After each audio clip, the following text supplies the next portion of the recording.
Hi everyone, this is Jim. Welcome to this postmortem of my Blitz game number 787. My opponent started off with e4 and I went for c5, the Sicilian defense. And we follow normal lines for a while here. Knight f3, d6, going for the classical Sicilian. He goes d4, going for the open Sicilian. I take, he takes. Play knight f6, attacking the pawn, forcing him to defend with the knight and preventing him from playing the Roxy bind. So he brings his knight out to defend, and then I play knight c6. You can see it's the second choice here. It's known as the classical Sicilian. The other moves here, a6 is the Najdorf, e6 the Scheveningen, and g6 the dragon variation. All pretty interesting ways to play. And there's other lines too. Bishop d7 is kind of an interesting line as well. Knight c6, though, is what I usually play. And he goes bishop c4. This sets up something known as the Fischer-Sozen attack. And e6 is a normal move here to blunt the bishop, although it looks like queen b6 is a move here, as well as bishop d7, so not yet committing the pawn. I suppose if you play with moves like that, you still potentially have the idea of g6 at some later point in bishop g7. So, but e6 commits you to developing the bishop to e7. So bishop e3, keeping on developing is the main move, but bishop b3 has been seen as well. Now a6 is a move here and in the next move. The idea of a6 here is to keep a knight out of this square so that the pressure on d6 doesn't get to be too strong. So that's a reasonable way to play, but bishop e7 is a move here as well. Now he goes bishop e3, and I castle. Once again, a6 is a move, but castling is also a move. And then here, so he's the one who first makes a mistake in the opening. Let's see, which line did I follow? I followed the castles line. Yeah, so if we just want to follow a normal line here, queen e2, putting the queen here is also a way to play if you want to go for queenside castling. But queen d2 has a defect in that it blocks the bishop. But just castling, I think, is often the idea with the Fischer-Sozen attack. You just castle kingside and go for a quick f4, and just go for a kingside attack with these, particularly this well-posted bishop here. Bring this pawn forward, try to undermine the e6 point. It's a pretty dangerous system. Let's see, and so a6 here to keep knights from hopping on into this into the b5 square, and also to prepare b5. You might want to push b5 to b4 and kick this knight away at some point. So f4 continuing with the attack, an exchange here to relieve some of the pressure, and then b5, and then white can push on with e5. And an interesting, an interesting struggle ensues. The fighting is all over on the king side, but well, black has some ideas of putting pressure on the center with the bishop here. So anyway, yeah, it leads to interesting positions. But my opponent made a mistake here. He went with queen d2, and we're really out of the opening book at this point. So, but I played the best move, knight g4, just taking advantage of the fact that this bishop has nowhere to go at the moment. If it goes here, it gets forked. That's a important idea in this position, and the other squares are all covered. So so anyway, he plays f4, just gets on with the attack, which is not bad, but all this leaves me with a pretty nice advantage, and went ahead and traded off this centrally posted knight, one of his best pieces. And then I played bishop f6. Bishop f6 is kind of a peculiar move. It's not giving my advantage away, but the most normal way of developing here would be queen a5. And so this is kind of the first sign that I'm not really in the best of shape in this game. I don't know, lately in general, actually, I've been having trouble with these Sicilians. I think I seem to have lost the knack of playing the Sicilians. Maybe I should play this more often until I get it back, because this used to be my main, well, it still is one of my main defenses, but I mean, at one time it was pretty much my only defense to e4 was the classical Sicilian. Now I play a bunch of different things, but this is like my most familiar opening, and it's strange that I'm getting into trouble so much. But after bishop f6, this is still okay. He goes queen d3, and then e5 is just a blunder. And it's a blunder purely because of this f5 move. I guess I wasn't really thinking about this when I played e5. I was just thinking too much, I guess. If I'm going to try and correct my thinking, what I'm doing wrong is I'm worrying too much about the center. So, for example, the best line at this point for the chess engine, keeping in mind that this bishop f6 is always already a bit of an odd placement, the best line here is, according to the chess engine, is b5. And so this is not only not worrying about the d pawn, it's also offering another pawn. But if he takes, then queen a5 check, say the knight comes back, and bishop to a6, offering a second pawn. He can take that pawn too. But, well, with this bishop here, he's not going to be able to castle a king side, and with these open lines here, he's not going to be comfortable on the queen side as well. And yeah, the chess engine gives black a pretty big edge after that. Let's see, that was knight takes b5. If he takes with the queen, well, something similar. Just push this pawn forward, maybe kick this bishop around, knight a4 to block it, and bishop d7, kicking the queen around, and just giving up that pawn and going for peace activity. So that's really the way I should learn how to play this opening. Another idea here is just to play queen a5. You know, a move late maybe, but still playable.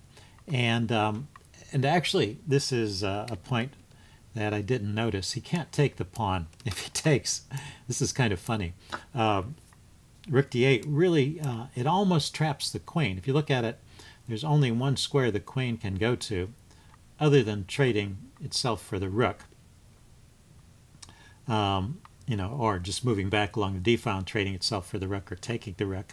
But other than that, everywhere else it just gets taken, except for this one square here on a3. But there's a defect with this move. And can you see the nice reply that black has here?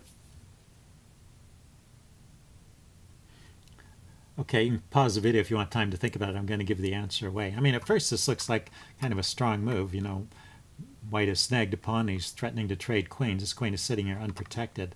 But bishop takes bishop takes knight. The knight on c3 is with check. So it's a tempo move. It defends the queen.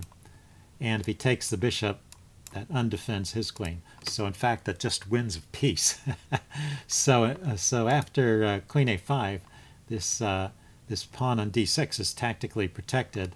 Let's see, he can castle queenside here, piling up on d6 and making it safe to take, I guess, at some point.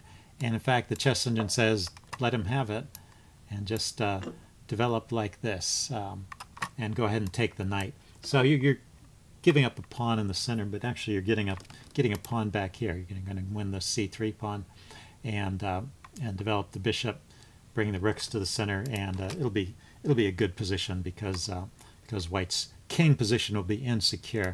So anyway, those are the ideas here that work. So it's not like the Sicilian is a bad opening. It's just I have to relearn how to play it, I guess.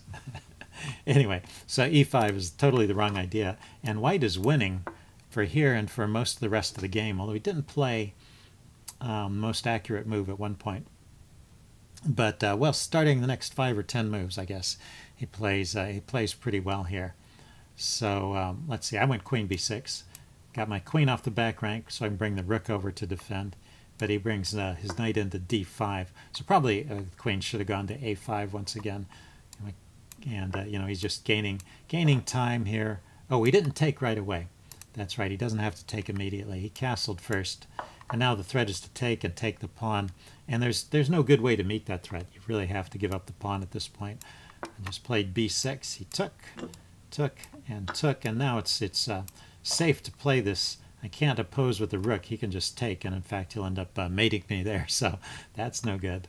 So I played queen g5 just to gain a tempo, get my queen away from the exchange, because I want to keep the queens on if I'm going to fight for anything. And then I develop my bishop so that I don't get so I'm able to oppose his queen on the back rank. This allowed him to grab another pawn though, and I go rook f8. So he's basically just 2 pawns up here, and he went for the endgame with queen g3. I thought this was a mistake, but actually it's not. It's a good move, but only because of a certain tactic which he didn't play. So let's continue on to the game, and I'll give you a chance to spot the tactic. So he took, I took, and then I grabbed this pawn. I thought I was getting closer to equalizing, but he has a tactic here, so why don't you see if you can spot it. Okay, it's an easy one, so pause the video if you didn't get it yet, and look at it till you see it. Should always, these kind of tactics should jump out at you. I must have been kind of sleepy because I should have noticed this too. A very simple one. I'm going to give the answer away now, so pause the video if you want time to think about it. So the answer is bishop here, just forking the two rooks. And yeah, so he just is up a pawn in the exchange, and should be pretty simple win. But instead he went here, and so now we're just a situation where he's just a pawn up. Let's see, he went rook h to d1. I had to be a little bit careful here. He was threatening to mate me, so I had to bring my rook this way. And then he took on a7, but I took here, and he took back. Now, so I guess he ended up 2 pawns up. But anyway, it's a rook and pawn endgame, and his pawns are kind of weak over here. So I'm drawing chances, I think. Rook g4, and so we just play on rook to d2. He defended the g2 pawn. I played here. Yeah, it might have been better for him just to go on the offensive there, but this is all okay and still winning for white, probably with good play. At least I didn't see any real solid drawing chances. It's just he's got that edge. He just needs to keep enough pawns on that he has one to queen at the end. Let's see. So he went rook b7 here, going after my other pawn. I don't have a great way to defend it. I drop back to attack the g pawn. And let's see, he defended with rook to f2. So I played g6. And I had a move in mind here, a little trick in mind here that he actually fell for with f6. So, and you saw how that ended in the game. But if he had just taken here, and I really don't have anything better than to take this pawn. I mean, I can sort of leave things there and hope he doesn't realize there's a tactic and eventually pushes that pawn forward. But I don't know. It's hard to imagine him falling for it if he saw it in the first instance. Anyway, this would lead to this exchange, and it does lead to an endgame where I'm only 1 pawn down. So white's a 1 pawn up endgame. But I think still this is pretty easy for white to win because I don't have any pawns over here on this side of the board to stop his. Let's draw a straight line. Stop his pawns from racing down the board, whereas he does have this 1 pawn here. So I'm just going to be a lot slower on this side of the board than he is on this side. So it should be a win for white there. Anyway, in this position, he pushed on with f6, which maybe looked like a good idea at the time. Maybe he thought it was pinning my rook to the back rank, because if I ever move my rook off the back rank, I will get mated unless I mate him first, which is what's going to happen. He goes here, and I go here, check, and that is mate. So anyway, gotta always be on the lookout for those ideas. So after rook e1 check, he resigned. So kind of a fun game, a little back and forth, and hopefully you all learned something about how not to play or how to play the classical Sicilian. See you guys later. Bye.